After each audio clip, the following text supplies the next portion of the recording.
Hello बच्चों, आज अपन start करने वाले chapter photo electric effect.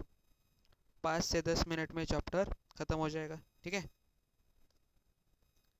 So first chapter का नेम क्या है? Photo electric effect.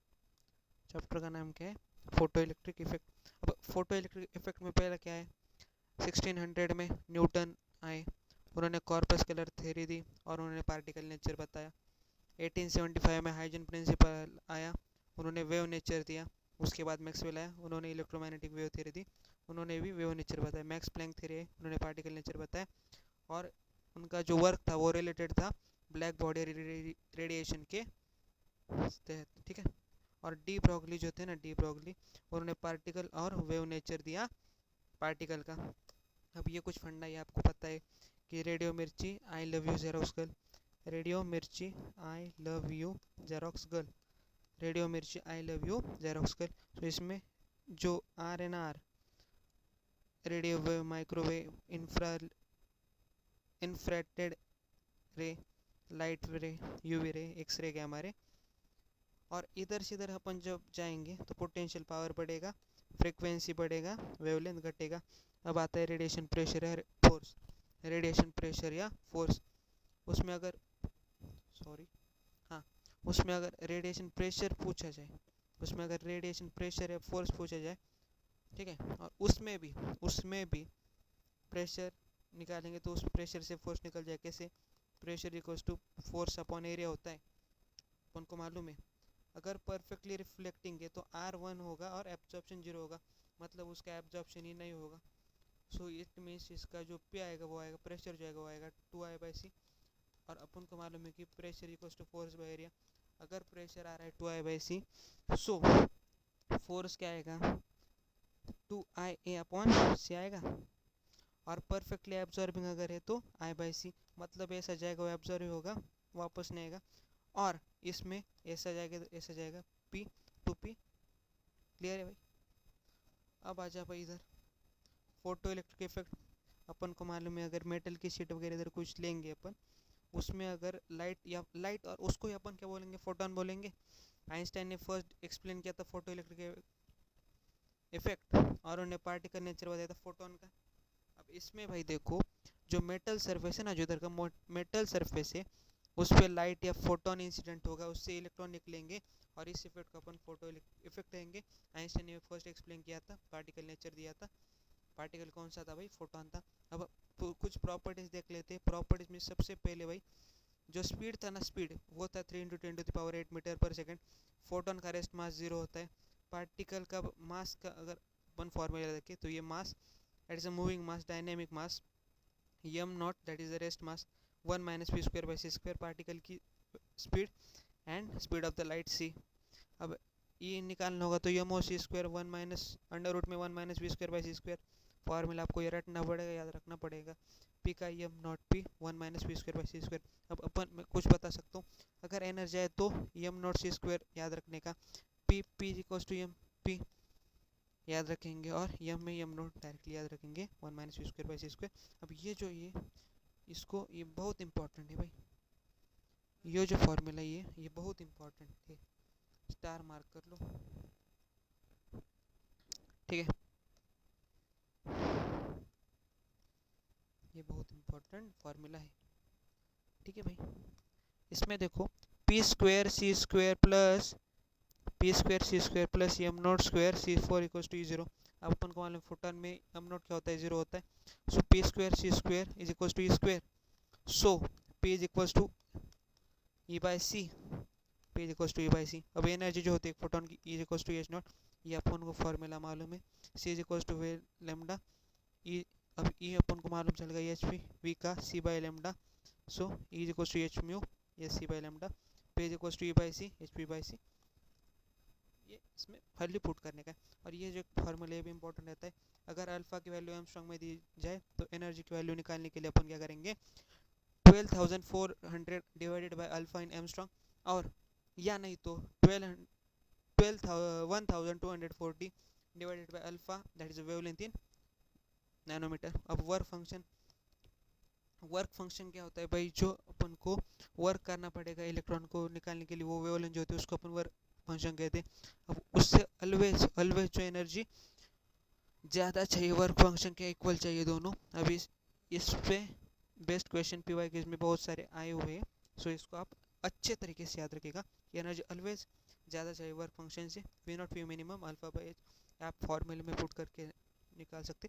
या आपने केमिस्ट्री में पढ़ा होगा कि लोएस्ट जो होता है वो सीजियम का होता है, हाईएस्ट प्लेटिनियम का होता है इन पेरियोडिक टेबल, ठीक है। 2.14 होता है सीजियम का और हाईएस्ट होता है 5.56 इलेक्ट्रॉन वोल्ट में। अब lambda naught is equal to s c by lot, that is the maximum value. और जो फ्रीक्वेंसी की जो वैल्यू होती है भाई वो होती है मिनिमम। क्लियर है बात। अब देखो इंटेंसिटी ऑफ लाइट या फोटॉन्स, लाइट को अपन फोटॉन्स बोलेंगे ना, सो इसकी इंटेंसिटी जो होती है वो होती है energy upon area per time. Intensity that is energy per time area per time. So हमें मालूम है कि एनर्जी जो है ना, energy by time that is equal to power, so power by area that is watt per metre square. अब आई की value क्या आएगी इधर से देखो यार,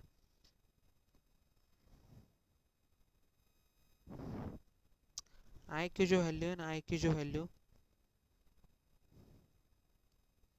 n times energy that is n e by a n h v by a n s c by lambda, याद रखेंगे भाई। और अब ये जो वैल्यू है हमें क्या पता चल गई, पावर की वैल्यू यहाँ से लिख सकते हैं हम। सो अगर पावर की वैल्यू यहाँ से अपन लिखेंगे n h u that is equal to p. So p n की वैल्यू निकाल सकते हैं, इधर से भी एन की वैल्यू निकाल सकते हैं। और आपका कैलकुलेशन अच्छा होने के लिए ये जो 1/SC की वैल्यू है ना, ये 5 × 10⁻24 होती है, ये भी यहाँ पर दिया हुआ है। अब I is directly proportional to N, I is directly proportional to E. Generally कुछ भी दिया ना जाए तो अपन एन के रिलेटेड लेंगे और स्ट्रेट लाइन ग्राफ बनेगा, ठीक है। अब हम मालूम है कि के मैक्सिमम जो काइनेटिक एनर्जी मैक्सिमम होती है वो ई वी एस होती है, या E minus kinetic energy maximum मतलब ये जो मेटल का सरफेस है भाई उसको जो एनर्जी लगेगी और जो रो फंक्शन होगा ये आई और ये गई, दोनों में से माइनस करेंगे, कोई भी एनर्जी का लॉस नहीं होगा, उसको अपन काइनेटिक एनर्जी मैक्सिमम कहेंगे। सो काइनेटिक एनर्जी मैक्सिमम जो होगी ना, काइनेटिक एनर्जी मैक्सिमम उसका फॉर्मूला बनता है E minus work function V V S. So इसका अपन फॉर्मूला लेंगे तो वी एस और स्टॉपिंग पोटेंशियल ऐसा ग्राफ बनेगा, ठीक है। उसके बाद अगर स्टॉपिंग पोटेंशियल 1/λ उसका भी ऐसा ही बनेगा, और आई और वी। सो भाई इधर देखो भाई, इसका ग्राफ ऐसा बनेगा। शॉर्ट नोट से याद रखिएगा, इफेक्ट जो है ऑन फोटो इलेक्ट्रिक पे, अगर एनर्जी बढ़ेगी तो वेवलेंथ घटेगी, इसका मतलब आई इंक्रीज होगा, ई इज डायरेक्टली टू आई मालूम है। और आई अगर वी का दिया जाए तो ऐसा, अगर भाई देखो आई इंक्रीज कर लेकिन ई तो सेम है ना, सो ई तो सेम रहेगा, आई भी सेम रहेगा यार, आई इंक्रीज कर रहे हैं हो जाएगा। और अगर ये I S two S two K, so I two S two, I S is a saturation current, I two is a normal current. अब भाई इसमें देख लो आई एस और आई का जो ग्राफ है अपन डायरेक्टली एन के प्रोपोर्शनल लेंगे, सो ऐसा आ जाएगा, ठीक है। अब matter wave de Broglie wavelength, इसमें क्या उनको मालूम है, lambda is equals to h by p, where h is a Planck's constant, p is a momentum. So momentum को अपन अंडर रूट 2m की भी सबसे कम अल्फा पार्टिकल फिर प्रोटॉन फिर इलेक्ट्रॉन, अल्फा प्रोटॉन फिर इलेक्ट्रॉन। उसके बाद अपन अगर टेम्परेचर टी पे मोल देखें, काइनेटिक एनर्जी अपन देखेंगे एक मोल की टेम्परेचर टी पे, सो काइनेटिक एनर्जी जो होती है वो होती है 3/2 kT। उसके बाद lambda is equals to h by under root 3m kT, और लैम्डा इज इक्वल्स जो इनवर्सली होगा √2 के।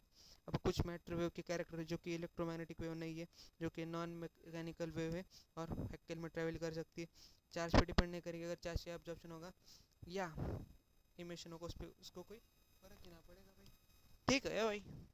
बात समझ में आ रही है भाई, ना आ रही भाई, आ रही है। और दोस्त जो फेज वेलोसिटी जो होती है ना भाई मैटर की, वो ज़्यादा होती है than speed of the light, ठीक भाई। और उसके बाद जो वेव नेचर दिया था पार्टिकल्स का वो प्रूव, मतलब प्रूव तो किया था लेकिन वो बताया था साइंटिस्ट ने, आइंस्टाइन, आपको मालूम है। लेकिन जो प्रूव किया था वो क्या था, डेविसन एंड जर्मर ने, जो कि फास्ट मूविंग इलेक्ट्रॉन जो होते हैं वो डिफ्रैक्शन पे डिपेंड, वो डिफ्रैक्शन शो करते हैं, इंटेंसिटी जो होती है मैक्सिमम इलेक्ट्रॉन की एट वो जो होती है at angle of scattering 50 degree और एक्सलरेटिंग एक्सलेरेटिंग जो होता है वो पोटेंशियल वो 54 volt. 2d sin theta is equals to n wavelength और एन जो होता है 1 1 पे मैक्सिमम होता है। सो थैंक यू फ्रेंड्स, इस तरह से अपना चैप्टर ख़त्म हो गया। आई होप कि आपको ये समझ में आ गया होगा।